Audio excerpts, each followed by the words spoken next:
மே 1ஆம் தேதி முதல் 2025ஆம் ஆண்டின் விலை கட்டுப்பாடு மற்றும் மருந்து விலை நிர்ணயம் ஆணையத்தின் கீழ் மருந்துகளை காட்சிக்கு வைக்க தவறும் கிளினிக்குகள், தனியார் மருத்துவமனைகள் மற்றும் மருந்தகங்களுக்கு எதிராக மலேசிய சுகாதார அமைச்சு 3 மாத காலத்திற்கு சமன்களுக்கான எந்தவொரு குற்றப்பதிவையும் வழங்காது. இந்த காலக்கெடு முடிவுற்ற பின் மருந்துகளை காட்சிக்கு வைக்கும் நடவடிக்கையை அமல்படுத்த தவறினால் சம்மன் விநியோகிக்கப்படும் என மருந்தக சேவைக்கான சுகாதார துணை தலைமை இயக்குனர் டாக்டர் அஸ்வானா ரமலி தெரிவித்தார்.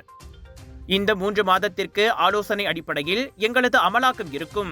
இந்த உத்தரவை அமல்படுத்துவது தொடர்பான பல்வேறு அம்சங்களை அறிந்து கொள்ளும் வகையில் எங்களது ஆலோசனைகள் தெரிவிக்கப்படும். அந்த கால அவகாசம் முடிந்த பின்னர் இந்த உத்தரவை அமல்படுத்த தவறுவோர் மீது நடவடிக்கை எடுக்கப்படும் என டாக்டர் அஸ்வானா கூறினார். இதனிடையே விலை கட்டுப்பாடு மற்றும் லாப எதிர்ப்பு ஆணையை செயல்படுத்துவதில் மருந்து விலைகளில் எந்தவிதமான பிரச்சனையும் இருக்காது என உள்நாட்டு வர்த்தக மற்றும் வாழ்க்கை செலவின அமைச்சின் அமலாக்க தலைமை இயக்குனர் டத்தோ அஸ்மான் அடாம் கூறினார்.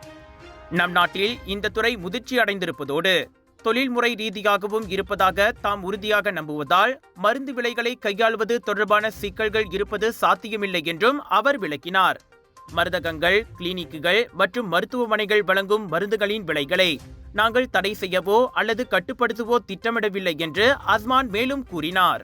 பினாங் கடா பேரா மக்களே, கலர்ஸ் ஆஃப் இந்தியா பிரம்மாண்டமாக வழங்கும் Penang international Indian expo and viral food festival Aeon Big Seberang Jaya Perai பினாங்கில் 30 ஏப்ரல் தொடக்கம் 4 மே வரை. ஃபுட் ஃபெஸ்டிவலில் 100க்கும் அதிகமான உணவுகளை ருசிக்க பானிபூரி, குனாஃபா, பஞ்சாபி ஸ்வீட்ஸ் என ரகமாய் உணவுகள், wedding collection, sari collection, kids wear, accessories என 100க்கும் அதிகமான சேல்ஸ் பூத்கள் 80% டிஸ்கவுண்ட்ஸோடு Aeon Big Seberang Jaya Perai பினாங்கில். Big sale, big discount.